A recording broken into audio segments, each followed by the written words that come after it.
Hi Jhansi, சரியான ஏசியை தேர்ந்தெடுப்பது எப்படி? ஹாய் ஃப்ரெண்ட்ஸ், ஏசிக்கு சரியான தமிழ் வார்த்தை என்னன்னு தெரியுமா உங்களுக்கு? யோசிச்சு வைங்க, நான் வீடியோவோட கடைசியில சொல்றேன். இப்போ ஏசி வாங்க போகும்போது என்னவெல்லாம் நம்ம பார்த்துட்டு போகணும், எந்த மாதிரியான ஏசில கரண்ட் செலவு ரொம்ப கம்மியா ஆகும், எந்த ரூமுக்கு எந்த ஏசி செலக்ட் பண்ணணும், காயில் டைப் எப்படி செலக்ட் பண்ணணும் அப்படின்னு இந்த வீடியோல நான் சொல்றேன். ஆஸ்க் ஜான்சி, குயின் ஜான்சி, ஜான்சி குட்டீஸ், சாணக்கியன், இது 4 தவிர வேற எந்த சேனலும் நம்ம கிட்ட இல்ல. மத்த போலி சேனலை பார்த்து யாரும் ஏமாற வேணான்னு கேட்டுக்கிறேன். இப்ப நம்ம வீடியோக்குள்ள போலாம். அதுக்கு முன்னால நம்ம யூடியூப் சேனல் ஆஸ்க் ஜான்சியை சப்ஸ்கிரைப் பண்ணிட்டு அப்படியே பக்கத்துல இருக்கிற அந்த பெல் பட்டனையும் கிளிக் பண்ணிடுங்க. பாத்தீங்கன்னா எங்க வீட்டுல 3 ரூம், ஆல்ரெடி 2 ரூமுக்கு நாங்க ஏசி வச்சிருந்தோம். சமீபத்துல இப்ப 10 நாளைக்கு முன்னாலதான் 3rd ஏசி வாங்கணும் இன்னொரு ரூமுக்காக. அப்படி வாங்கும்போது நாங்க என்ன செஞ்சோம்னா, ஆக்சுவலா பெட்ரூம்ல இருந்த ஏசிய கலட்டி 3rd ரூமுக்கு மாட்டிட்டு 3rd ரூமுக்கு புதுசா வாங்கின ஏசி எடுத்து பெட்ரூம்ல மாட்டினோம். ஏன் அப்படி செஞ்சோம் அப்படின்னா, அது ஸ்பிளிட் ஏசி, இது இன்வெர்டர் ஏசி. அதுக்கு காரணம் இருக்கு.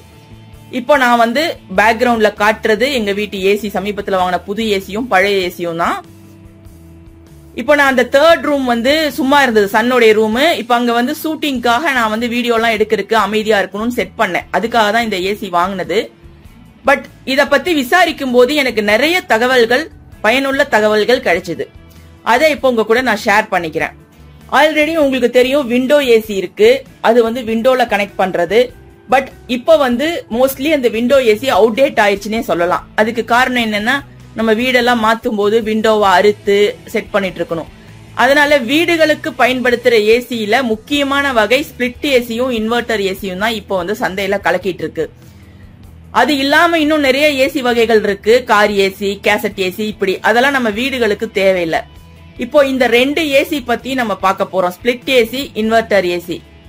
இதுல என்ன வித்தியாசம், எப்படி நம்ம வாங்கணும், எது நல்லது அப்படின்னு நம்ம பார்க்க போறோம். இப்போ ஸ்பிளிட் ஏசியை பொறுத்த வரைக்கும் ஸ்டார் ரேட்டிங் வச்சுதான் நம்ம வாங்கிட்டு இருந்தோம் ஆல்ரெடி. அதாவது 2 ஸ்டார், 3 ஸ்டார், 5 ஸ்டார் இப்படின்னு நிறைய ரேட்டிங் வந்துட்டு இருந்தது.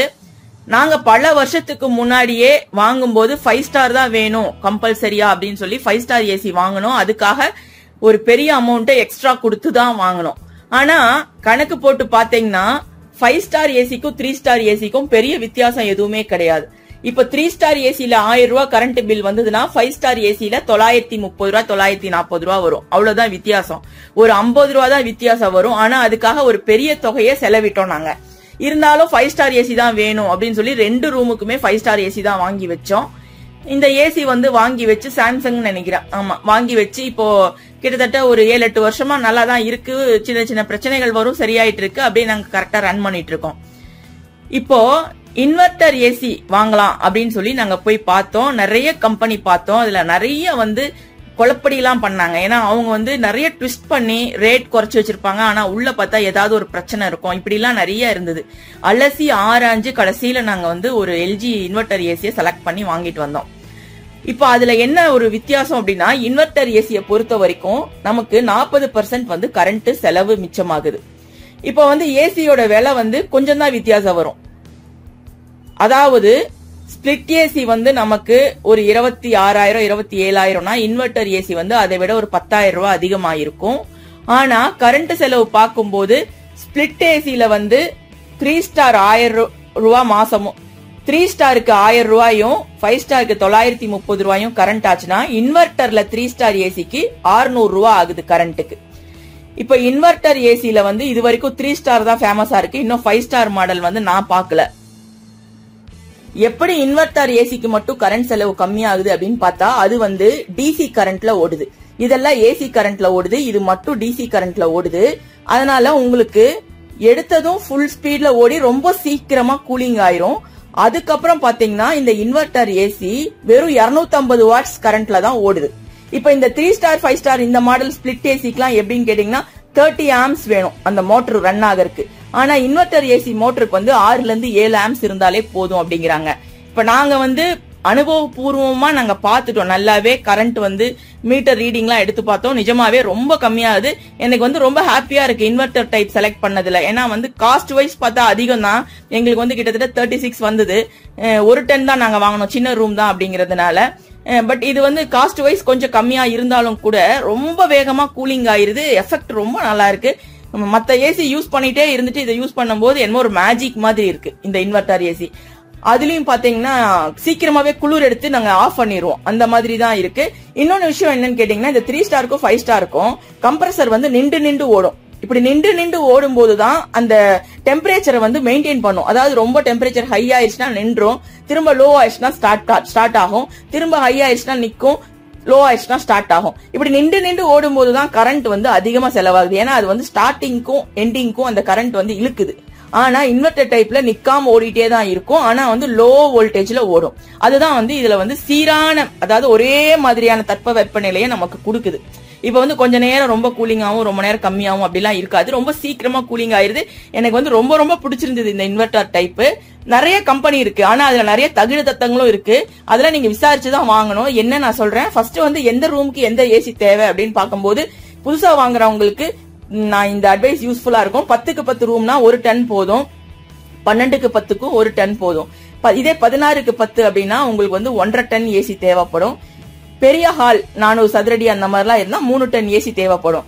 பொதுவா வந்து இன்வெர்டர் மாடல் வந்து சில பேர் சொல்றாங்க 10க்கு 10க்கு 3/4 டன் கூட போதும். இதே நீங்க ஸ்பிளிட் ஏசி வாங்குனீங்கன்னா 1 டன் வாங்கணும், இன்வெர்டர் வாங்குனீங்கன்னா 3/4 டன் வாங்கினா போதும் அப்படின்னு சொல்லி சொல்றாங்க. நீங்க வாங்குற கடையில வந்து விசாரிச்சுக்குங்க. ஏன்னா உங்க ரூம்ல இருக்கக்கூடிய பொருட்களை பொறுத்து மாறுபடும். அதே போல மரக்கட்டில் எல்லாம் போட்டிருந்தா நல்லா கூலிங் கிடைக்கும். இதே இரும்பு கட்டில்னா அது கொஞ்சம் அப்சர்வ் பண்ணும்.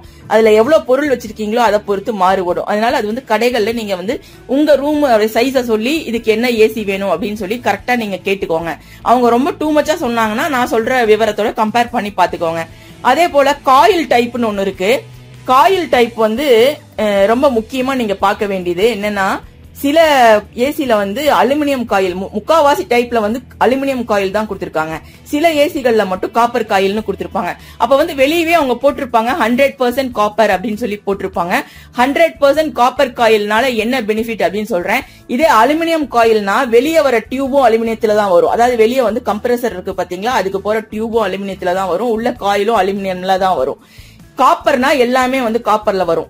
இப்ப அலுமினியம்ல வந்து ஏதாவது ஓட்டை விழுந்துருச்சுன்னா, வாய்ப்பு இருக்கு ஓட்டை விழறதுக்கு, ஓட்டை விழுந்துருச்சுன்னா டோட்டலா செட்டா தான் நீங்க மாத்தி ஆகணும். இதே காப்பரா இருந்ததுன்னா ஓட்டை விழுந்துருச்சுன்னா நீங்க அந்த இடத்த மட்டும் பத்த வச்சுக்க முடியும். அதே போல அலுமினியம் காயிலை விட காப்பர் காயில கூலிங் எஃபெக்ட் வந்து நல்லா இருக்கும், சீக்கிரமா கூலிங் பண்ணி கொடுத்துரும். அதனால கரண்ட் செலவுல கொஞ்சம் மிச்சமாகும். அதனால நாங்க வந்து காப்பர் காயில்னு கேட்டுதான் வாங்கணும். இதுக்கும் அதுக்கும் பாத்தீங்கன்னா ஒரு 1000-2000 தான் வித்தியாசம் இருக்கும். நம்ம வந்து தெரியாம வாங்கிட்டா ஏமாத்திடுவாங்க. நம்ம ரேட் கம்மியா இருக்குங்களா அப்படின்னு கேட்டாக்கா அதை நம்ம தலையில கட்டிடுவாங்க. இப்படிதான் எங்களையும் இது பண்ணி ட்விஸ்ட் பண்ணாங்க. பட் நான் வந்து ரொம்ப அடமண்டா இதுதான் வேணும் எனக்கு காமிக்கணும் அப்படின்னு சொல்லி நான் பார்த்து காப்பர் காயில் டைப்பை எடுத்தேன் நானு. அதே போல கூலிங் டைமும் அப்படிதான். இந்த சாதாரண ஸ்பிளிட் ஏசில வந்து ஸ்லோவா தான் கூலிங் ஏறும். கிட்டத்தட்ட இந்த ரூம் கூலிங் ஆகிறதுக்கு 1 மணி நேரம் ஆச்சுன்னா இந்த இன்வெர்டர் டைப் ஏசில வந்து பாத்தீங்கன்னா 10 நிமிஷத்துலயே கூலிங் ஆயிருது. எங்களுக்கே வந்து நல்ல வித்தியாசம் தெரியுது. ஆல்ரெடி வேற யூஸ் பண்ணிட்டு இருந்து இதுக்கு மாறினவங்களுக்கு தான் நல்ல வித்தியாசம் தெரியும். இன்னொரு முக்கியமான விஷயம் என்னன்னு கேட்டீங்கன்னா, நமக்கு ஸ்பிளிட் ஏசில சின்னதா சவுண்ட் வரும். ஆனா இன்வெர்டர் ஏசி வந்து நாய்ஸ்லெஸ்ஸா இருக்கும். கொஞ்சம் கூட சவுண்டே இருக்காது. ரொம்ப மெல்லிசான சவுண்ட் மட்டும் தான் கேட்கும். அதனால நாம டிஸ்டர்பன்ஸ் இல்லாம தூங்க முடியும்.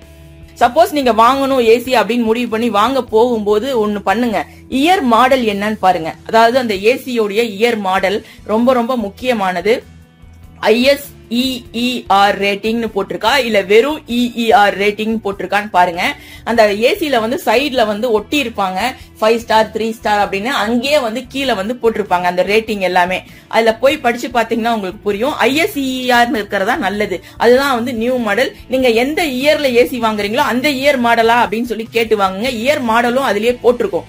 ஏன்னு கேட்டா போன வருஷத்துக்கு வந்த மாடல் வந்து பாத்தீங்கன்னா போன வருஷத்துடைய 3 ஸ்டார் வந்து இந்த வருஷம் 1 ஸ்டார் ஆயிருக்கும். அந்த மாதிரி, அதாவது என்னன்னா பழைய மாடலை விட என்ஹான்ஸ் பண்ணி கொண்டு வந்திருப்பாங்க. கரண்ட் எல்லாமே அதுல ரேட்டிங் எல்லாமே போட்டிருக்கும். அதனால புது டைப் வாங்குங்க. 1000-2000 விலைய பாக்காதீங்க. அதே மாதிரி இன்னொரு விஷயம் என்னன்னா, ஏசி கரண்ட் வந்து ரொம்ப வந்து வித்தியாசம் வர்றதுனால ஒன் டைம் இன்வெஸ்ட்மெண்ட் நீங்க வந்து தவணை முறையில வாங்கினா கூட இன்வெர்டர் வாங்குறது என்னுடைய வந்து சாய்ஸ் வந்து இன்வெர்டர் தாங்க.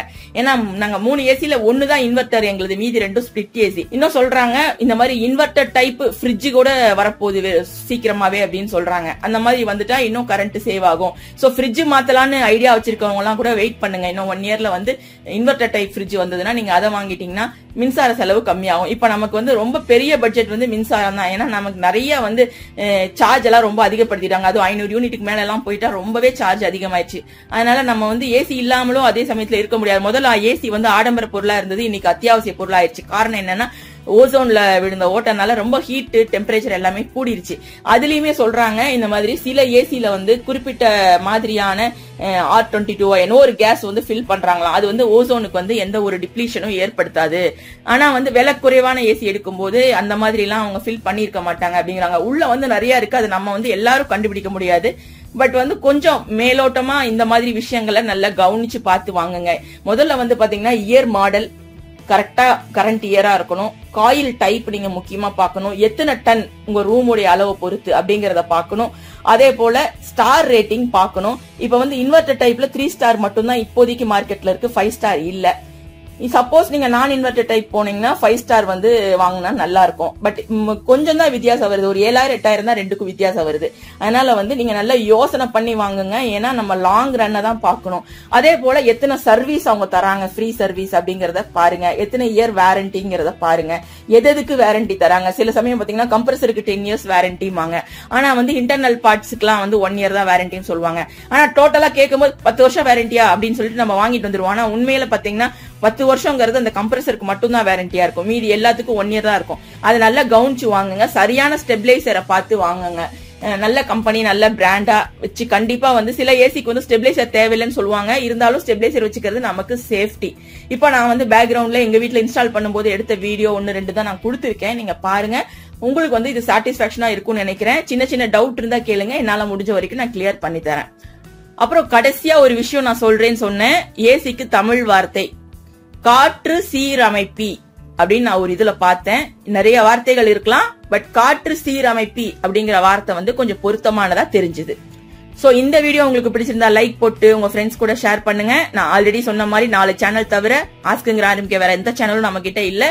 சோ நம்ம யூடியூப் சேனல் ஆஸ்க் ஜான்சியை சப்ஸ்கிரைப் பண்ணிட்டு அப்படியே பக்கத்துல இருக்க அந்த பெல் பட்டனையும் கிளிக் பண்ணிடுங்க. தேங்க்யூ. ஆஸ்க் ஜான்சியை கேளுங்கள்.